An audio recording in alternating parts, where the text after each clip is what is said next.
नमस्कार, मी Pratiksha Kulkarni SSC and HSC Marathi Katta या माझ्या यूट्यूब चॅनलमध्ये तुम्हा सगळ्यांचं स्वागत करते। तुम्ही माझ्या लास्ट एपिसोडला दिलेल्या प्रतिसादाबद्दल, व्हिडिओला दिलेल्या प्रतिसादाबद्दल मनपूर्वक आभार। असंच माझा व्हिडिओ शेअर करा, लाईक करा, सबस्क्राईब करा आणि शेअर करा। आजचा व्हिडिओ हा 9वी, 10वी, 11वी, 12वी पर्यंतच्या मुलांसाठी यूजफुल आहे। हा व्हिडिओ आहे समासाचा। ऑनलाईन यूट्यूबवर तसे भरपूर व्हिडिओ आहे, पण आपण सगळं समास आणि समासाचे प्रकार एकाच व्हिडिओमध्ये बघणार आहोत, ज्याचा फायदा ओव्हरऑल सगळ्यांना होईल। आता हा व्हिडिओ युवक भारतीवाल्यांसाठी आहे, हा व्हिडिओ कुमार भारतीवाल्यांसाठी आहे आणि हा व्हिडिओ अक्षर भारतीवाल्यांसाठी आहे। कारण समास हा टॉपिक इयत्ता 9वी पासून ते 12वी पर्यंत आहे सिलेबसला, अभ्यासक्रमाला। तर सुरुवात करूया समास।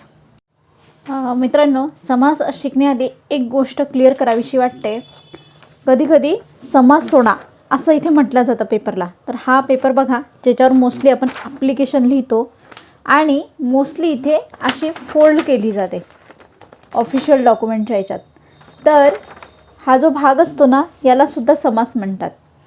पण आपला व्याकरणातला समास वेगळा आहे, त्याचा अर्थ होतो शब्द जोडणे। तर आपण आज त्याच समासाचा अभ्यास करणार आहोत। आता तुम्ही बघू शकता इथे व्याकरण आणि व्याकरणामधला पार्ट आहे समास।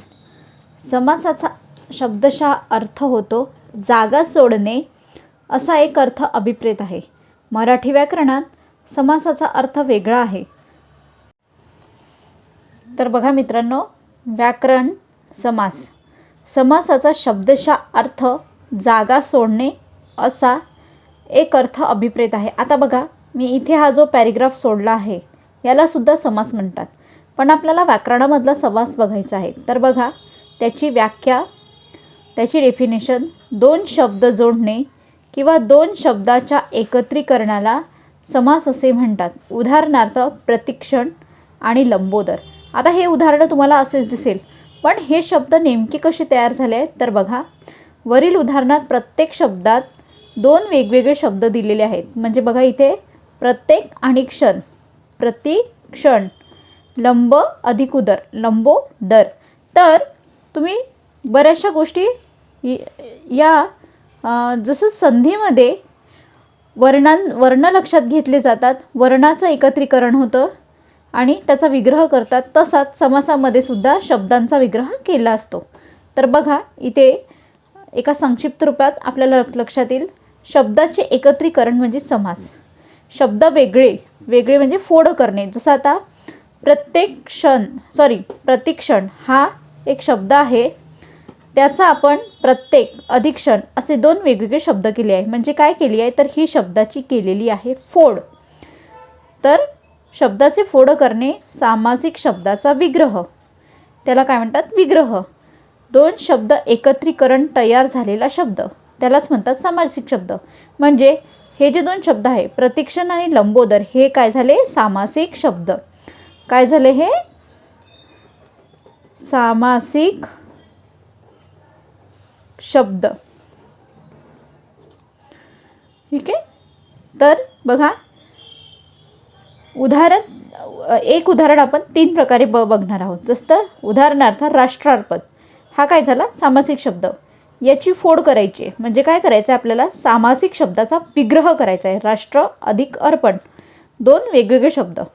अर्थ, राष्ट्रासाठी केलेले अर्पण, सामासिक विग्रह।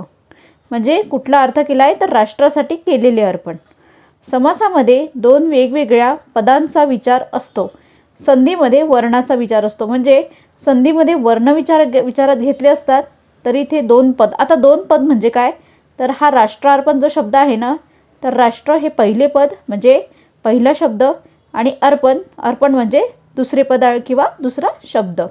पद म्हणजे शब्द। शब्द कशाचा समूह असतो तर शब्द हा वर्णांचा समूह असतो, आणि वर्णांचा समूह मिळून शब्द तयार होतो, तर शब्दांचा समूह मिळून वाक्य तयार होत असतं। तर हे असं समासाचं अर्थ आहे। तर मित्रांनो, आपण पुढे पाहणार आहोत समासाचे एकूण 4 प्रकार आहेत। समासाचे प्रकार। तर बघा, याच्यात मी खूप सारं सविस्तर लिहिलेलं आहे, पण हे मी पाठ्यपुस्तकात जे दिलेलं आहे त्याच्याच बेसवर हे शॉर्ट नोट्स काढलेली आहे, म्हणजे तुम्हाला एकाच दृष्टिक्षेपात समास म्हणजे काय लक्षात येईल. तर सगळ्यात पहिले समजून घेऊया आपण अव्ययीभाव समास. समासाचा पहिला प्रकार अव्ययीभाव समास, दुसरा तत्पुरुष समास, तिसरा द्वंद्व समास आणि चौथा आहे बहुव्रीही समास. आता सगळ्यात पहिले समजून घेणार आहोत अव्ययीभाव समास. आता अव्ययीभाव समासामध्ये इथे लिहिलेलं आहे, इथे बघा मी नियम आणि 1-2 अगदी संक्षिप्त रूपात लिहिलेले आहे. पहिलं पद प्रधान असते. पहिले पद प्रधान म्हणजे महत्त्वपूर्ण असतं. पहिलं पद अव्यय असेल म्हणजे जो पहिला शब्द असतो, म्हणजे ज्या शब्दाची फोड होते त्यातलं जे पहिलं पद असते तर ते काय असते अव्यय. जसं गैरहजर. आता गैरहजर या शब्दाचा आपण विचार केला तर 2 शब्द मिळून होतो गैर अधिक हजर, असे हे पहिलं पद आणि हे दुसरं पद. तर हा गैर लागलेला शब्द जो आहे हा आहे काय अव्यय. काय लागलेला अव्यय. तर असेच याची उदाहरणं आहे बघा. गैरहजर, यथाशक्ती, पावलोपावली, त्यानंतर जन्म, जन्मला आ अव्यय लागला आहे. व्यक्तिगणिक, दारोदारी, आकंठ. तर हे असे याची उदाहरणं आहेत. आता दुसरा प्रकार आहे समासाचा तत्पुरुष समास. यामध्ये दुसरे पद महत्त्वाचे असते. विभक्ती प्रत्यय घालवावा लागतो, म्हणजे विभक्तीचा प्रत्यय इथे येत असतो. परंतु तत्पुरुष समासाचे एकूण त्याचे 3 उपप्रकार पडतात. पहिला आहे विभक्ती तत्पुरुष समास, दुसरा आहे कर्मधारय समास आणि तिसरा आहे द्विगु समास. तर आता बघूया इथे सगळ्यात पहिले विभक्ती तत्पुरुष समास. आता तत्पुरुष समास म्हणजे चा, ची, चे, स, ला, नाते, सला, नाते असे वेगवेगळ्या प्रकारच्या विभक्ती आहे. त्यानुसार यांच्या समाजाचा लोप होत असतो किंवा त्याला विभक्ती प्रत्यय लागत असतात. तर बघा इथे विभक्ती तत्पुरुष समासामध्ये पहिले पद नाम असते किंवा विशेषण. म्हणजे जे पहिलं पद असते ते एक तर नाम असू शकतो किंवा विशेषणसुद्धा असू शकतं. आता बघा जेव्हा तिथे पंचमी विभक्ती असते तेव्हा पासून आणि पेक्षा हे प्रत्यय लागतात. तर चतुर्थी विभक्तीला करिता आणि प्रित्यर्थ हे प्रत्यय लागतात. आता याची उदाहरणं बघा. लोकप्रिय. लोकप्रिय म्हणजे काय लोकांसाठी असलेले प्रिय, लोकांना असणारे प्रिय. कष्टसाध्य, कष्टातून होणारे साध्य. घरमालक म्हणजे बघा लोकप्रिय यामध्ये लोकांना असलेले प्रिय. आता लोक प्लस प्रिय हे 2 वेगवेगळे पद आहे पण एकत्रितरित्या हा शब्द तयार झाला आहे. कष्टसाध्य, कष्टाने केलेले साध्य. इथे कष्ट हे पहिले पद आहे, साध्य पण साध्य हे महत्त्वपूर्ण पद आहे. इथे प्रिय हे पहिलं पद, माफ करा दुसरं पद, इथे साध्य हे महत्त्वाचे पद आहेत. तर घर मालक, घर तर आहे पण मालकच नसेल तर काय उपयोग त्या घराचा. तर मालक या शब्दाशिवाय हा पहिला शब्द पहिलं पद अपूर्ण आहे. तर चोरभय, नाट्यगृह, वनभोजन हे आहेत विभक्ती तत्पुरुष समासाचे उदाहरण. आता पुढचा समास बघूया आपण कर्मधारय समास. आता कर्मधारय समास हे बहुधा प्रथमा विभक्तीतच असतात. कुठल्या विभक्तीत? प्रथमा विभक्तीतच. तर मोस्टली प्रथमाला विभक्ती नसते, लागलेली नसतेच. दोन्ही पदे विशेषण असतात. याचं मूळ आणि महत्त्वाचा नियम आहे की दोन्ही पदे विशेषण असतात. उदाहरणार्थ बघा याचे उदाहरण वेषांतर, दुष्काळ, मानधन आणि निळा सावळा. आता बघा आपण निळा सावळा याचं उदाहरण घेऊया. निळा अधिक सावळा हे 2 वेगवेगळे शब्द आहे. निळा अधिक सावळा. आता हे आपल्याला माहिती आहे की कोणत्या रंगाचं दोन्ही रंग आहे पण दोन्ही आपापले वेगवेगळी विशेषता सांगतात. निळा सावळा जसं मानधन, दुष्काळ, वेषांतर. ठीक आहे. मानधन, निळा सावळा दोन्ही विशेषण आहे. एक विशेषण दुसऱ्याशिवाय आता निळा काळा म्हणता येत नाही पण निळा सावळा असा तो कृष्ण. तर बघा निळा सावळा हे दोन्ही महत्त्वाचे आहेत. पुढचा आहे द्विगु समास. द्विगु समास हा मोस्टली परीक्षेच्या दृष्टीने महत्त्वाचा असतो. आहे. तर बघा, द्विगु समास ओळखण्याचा सर्वात महत्त्वाचा नियम म्हणजे पहिले पद संख्या विशेषण असते. म्हणजे पहिले पद काय असते? संख्या विशेषण. तिथे संख्या म्हणजे संख्या नसेल आली, ती अक्षरीच लिहिलेली असते, पण ती असते संख्या विशेषण. आणि पहिले पद संख्या विशेषण, दुसरे पद समुच्चाचा बोध म्हणजे ग्रुप. काय असतो? तर ग्रुप, ज्याला तुम्ही इंग्रजीमध्ये ग्रुप म्हणतात. पहिलं पद संख्या आणि दुसरं पद हे ग्रुप दर्शवतो, समूह दर्शवतो. आता बघा खाली उदाहरणं. दशदिशा म्हणजे 10 दिशा. नवरात्र, 9 रात्र म्हणजे 9. जसं नवरात्र आपला उत्साह असतो, त्याच्यात किती रात्री असतात? 9 रात्री. 9 हा अंक दिलेला आहे. सप्ताह, एका दिवसात असतात सप्ताह. त्यानंतर 6 माही, 6 महिन्यांचा समूह.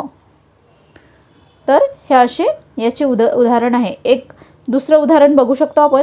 इथे लिहूया पंचारती. पंचारती, पंच प्लस आरती, पंच प्लस आरती असा याचा विग्रह होतो. तर बघूया द्वंद्व समासामधला पहिला प्रकार इतर द्वंद्व समास.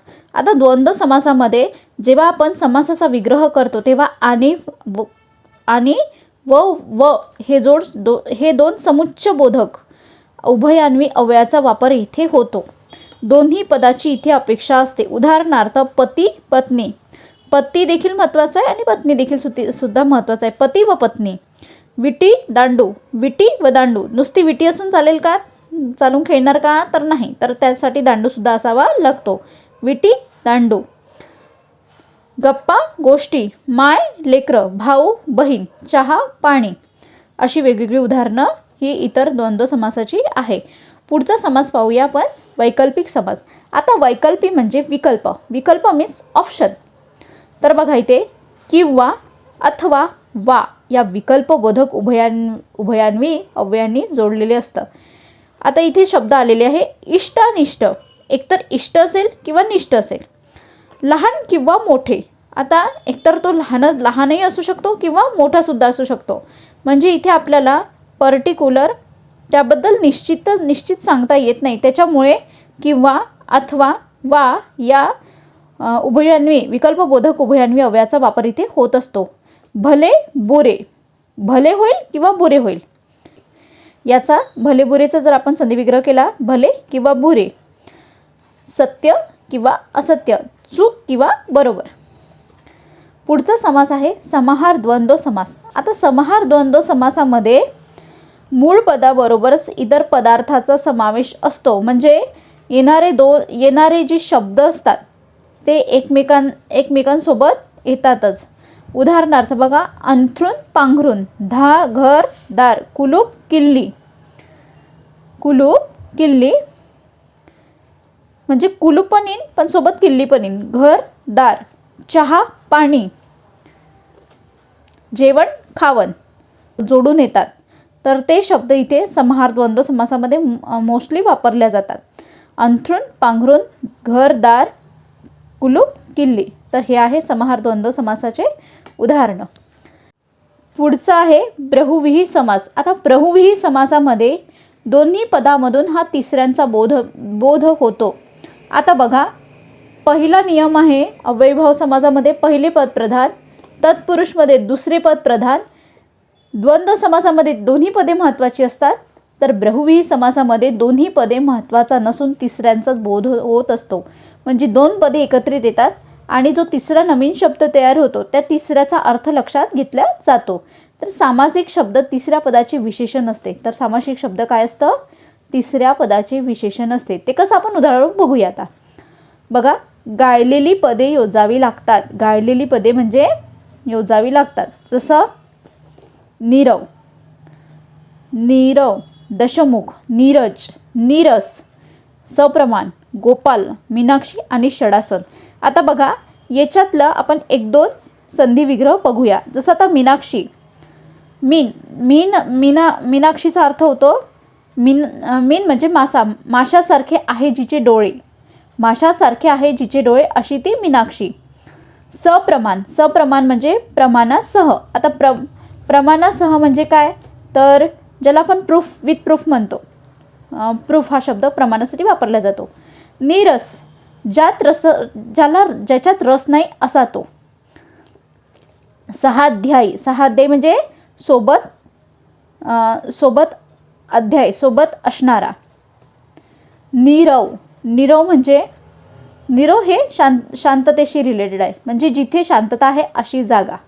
नीरव. दशमुख, आता इथे दशमुख जरी असलं तरी इथे 10 मुख असलेला. 10 इथे तुम्ही म्हणाल की इथे नंबर आहे. दश म्हणजे 10, 10 म्हणजे मुख, म्हणजे कोण, तर रावण. पण इथे दशमुख हा शब्द जरी असला तरी याचं विशेषण दश, बघा इथे एक्सप्लेन करून सांगते मी.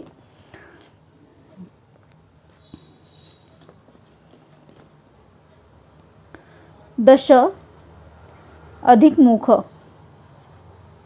तर इथे दश प्लस मुख असे 2 पदं असले तरी यातून तिसरा अर्थबोध होतो. दशमुख म्हणजे 10 तोंड असलेला कोण, तर रावण.